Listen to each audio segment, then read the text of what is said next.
have mercy. It's that friend of the friendless, champion of the underdog, and really a neat guy. The slick one back behind the wood for the open bar, where there's never a cover, never a minimum.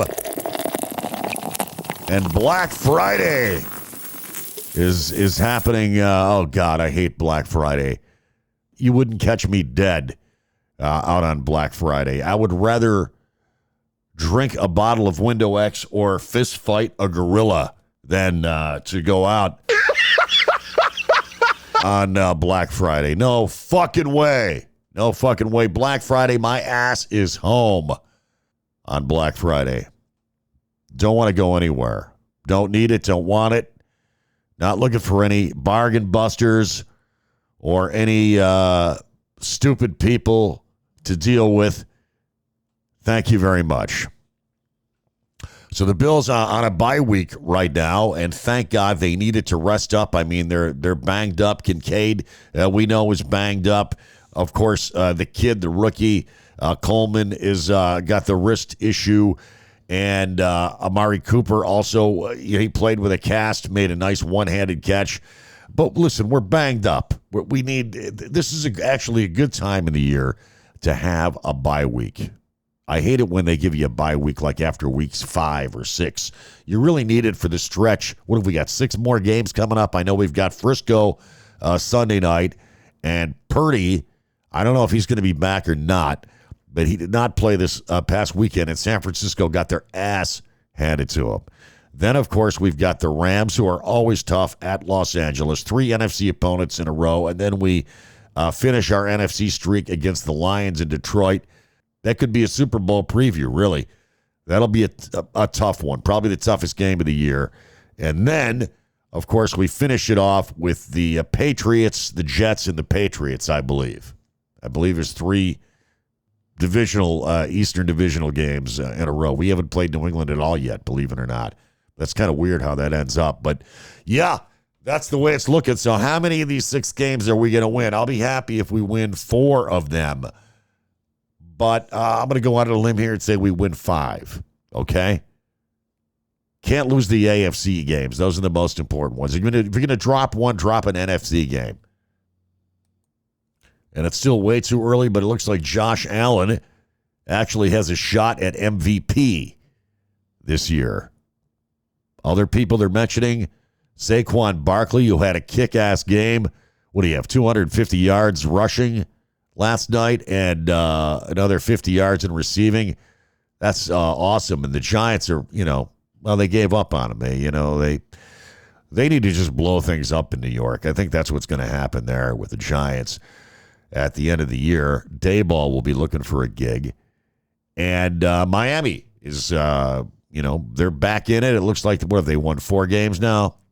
So, yeah, but they're not going to catch us for the division title. That's not going to happen unless we implode or something. However, we do have to, keep winning games to try to get that number 1 seed. Kansas City pulled another one out of their asshole this weekend against Carolina. They could have lost that one. And, they've got a horseshoe up their ass. I don't know what to tell you. But they pulled it off again, so we're still chasing them. And what else? The Steelers are, 1 game behind us? Yeah. We got to just keep playing 1 game at a time, like Josh Allen said in the post-game interview, and I like that attitude. Listen, big deal. We won a game. It's a big game, but it's just a regular season game. You got to take them 1 game at a time, and that's the way you get to the Super Bowl. He's seen this before where we've won big regular season games and then imploded in the playoffs. So we got to take it game by game and keep an even keel and not get giddy about beating the Chiefs, regardless of what I didn't beat the shit out of my girlfriend Miller says. Okay? All right. That guy. He's probably the only guy on this team who is not of high character, I would say. He is a talented player, I'll give him that, but he's kind of a creep, I think, really. They're eating the dog. And, well, I'll be dipped. In Trump news today, I guess you can say he got away with it. That's right. The federal judge overseeing the 2020 election case against former President Trump agreed to dismiss the charges following a request from special counsel Jack Smith. U.S. District Judge Tanya Shutkin granted Smith's request just hours after he said in filing that he is seeking to close Trump's case because Justice Department policy forbids the prosecution of a sitting president. So Trump was successful in running out the clock, and Merrick Garland was no help on this. He dragged his feet, and Trump ran out the clock, just like he ran out the clock on, everything else just about. What about the charges where what is it, the law where you can't own businesses when you're president? Okay, he ran out the clock on that. He's broken every norm, and I hope you people out there realize, you Republicans and you conservatives, that all these rules and norms that Trump broke, there could now be a Democratic president in the future that will be just as lawless as Donald Trump. And you can thank Donald Trump for lowering the bar for all future presidents with the shit that he has pulled and gotten away with. I hope you think, I know you think it's cute, but you won't think it's cute someday when you got a Democrat that says, you know what? I got elected president and I'm not going to sell my oil company. Fuck you. Oh, you're doing an investigation on me? You can't talk to any of my staff. They're not going to testify. Fuck you.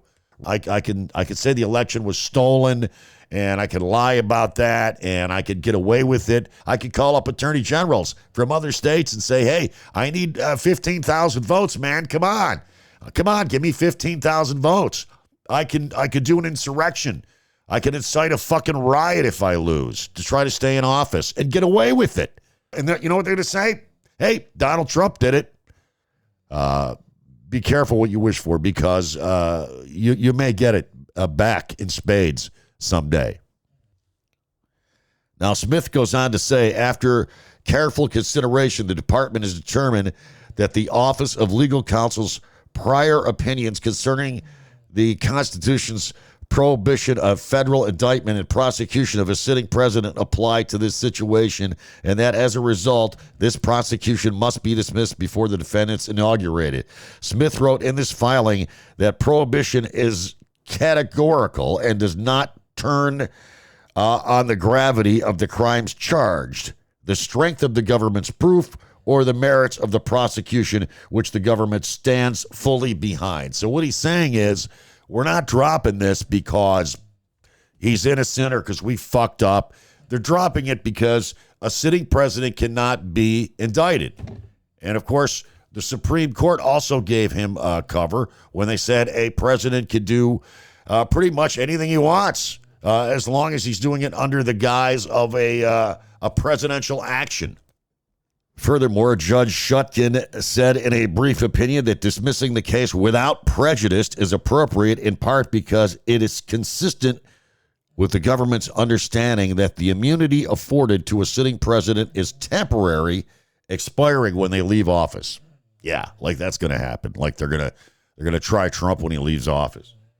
He'll run the clock out on that too. The Democrats have got to stop bringing a pocket knife to a gunfight. Is what, they're going by the rules. They're playing by the rule book, and these guys aren't. That's the whole fucking problem we got here. Just like these people he wants to appoint.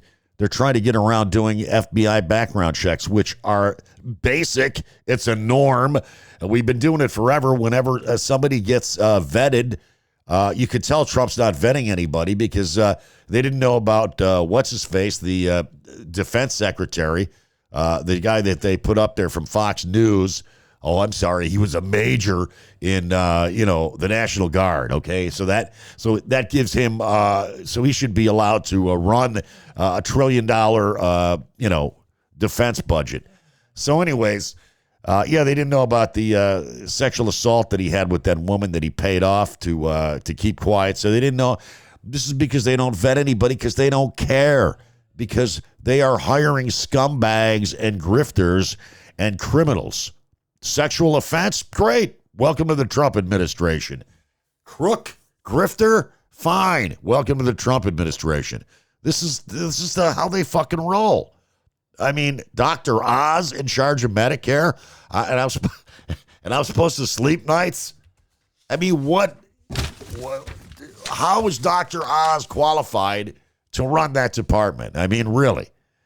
Let's not forget about some of the assholes that Trump had in his first cabinet. There was the guy that he installed a $100,000 private secret, top secret phone booth in his office so he could make top secret calls. And how about who was the dude that was in charge of HUD that ordered the $50,000 table for his office? I mean, these are the kind of people that Trump, there's many more. Go read it. Go read up on Trump's first cabinet of crooks that he had. And he's doing the same thing again. He has no respect for these government agencies or the jobs that they do. He just wants to put in know-nothing loyalist. Tulsi Gabbard took Russia's side in the Ukrainian war. I mean, Ukraine, a sovereign nation, is invaded by Russia, right? And she takes Putin's side on this and says, well, they got a right to invade Ukraine because they might have joined NATO. I mean, really? Putin comes in there and fucking bombs the shit out of innocent people and kills them. They come in and raped people and murdered people in Ukraine. And this is okay? This is the person that's going to be your director of national intelligence? Are you fucking kidding me? A Russian sympathizer? She also stuck up for the prick over there in Syria that killed all his own people. She stuck up for him, too. She is a sick fuck. And I do not want to see Tulsi Gabbard. I'm sure, although Russia's probably dancing a jig, Putin is probably dancing a jig. They did come out and say on Russian state TV, they applauded the Tulsi Gabbard selection. I mean, think about that. You got to have your head up your ass. If you think that putting a person in charge of our national intelligence that Russia's keen about, you think that's a good idea? Well, hey, wow, I would hate to see your psychiatry bill. That's all I got to say. Medication time. Medication time. And I leave you with a couple of recommendations. If you like documentaries, do you like Elvis? Huh? Do you like serial killers? Well, if you're like me and you like Elvis and you like serial killers, hell, even if you don't like serial killers or Elvis, these are two great documentaries on Netflix this month. Now, I want you to know I don't get any money from Netflix. I wish I did, because I could really use the scratch right now, if you know what I'm saying. The first one is about Elvis, and it's called Return of the King, The Fall and Rise of Elvis Presley, and it's all about his comeback special in 1968, where for once Elvis got to do what he wanted to do, not what the fucking Colonel wanted him to do. Now remember, during the height of his popularity, I mean, he's at the height of stardom, boom, he gets drafted into the service, 4-year stretch, and then he comes out of the service, and the Colonel signs him up to do this movie deal. It's like, I don't know, 6 or 7 movies, 8 movies, whatever it is. And it's a, multi-year contract for 5, 6 years, 7 years, whatever. And he's doing all these terrible movies that he really doesn't want to do. And he wants to be out there performing, jamming with his band, doing that kind of a thing. But he's stuck doing these stupid movies, and he can't perform or do anything. It's like doing from one movie to the other movie to the other movie. And then he gets to do this, when he's finished with all the terrible movies, finally, he hasn't performed live in 7 years. So he's nervous as shit. And he does this ABC, I think it was ABC or was it NBC, 68 comeback special, which the Colonel tried to fuck that up too. But the people that were directing the show, they saw Elvis in the dressing room jamming with his band, and they go, "That's what we want to do. That's what we want to capture." And the Colonel was like, "Over my dead body." The Colonel wanted to put in goofy skits and stupid shit. Anyways, it's good. Just watch it. It's excellent. And also, the other documentary that I watched, if you're a fan of the Zodiac movie, but this is the documentary. The movie was excellent, which came out about, 10, 12 years ago?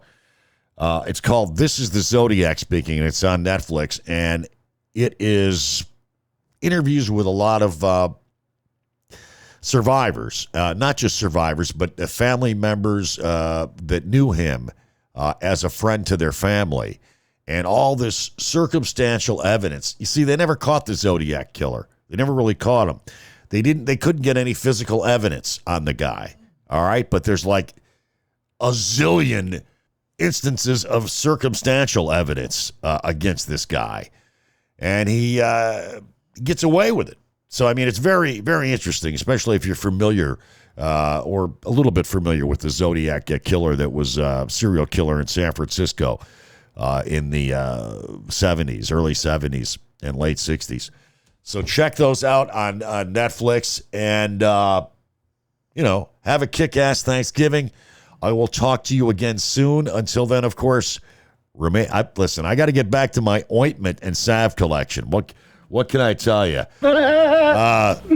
Until next time, remain calm, circle the wagons, go Bills, live fast, die old, and yes, weed, whiskey, and Warren Zevon. Peace out.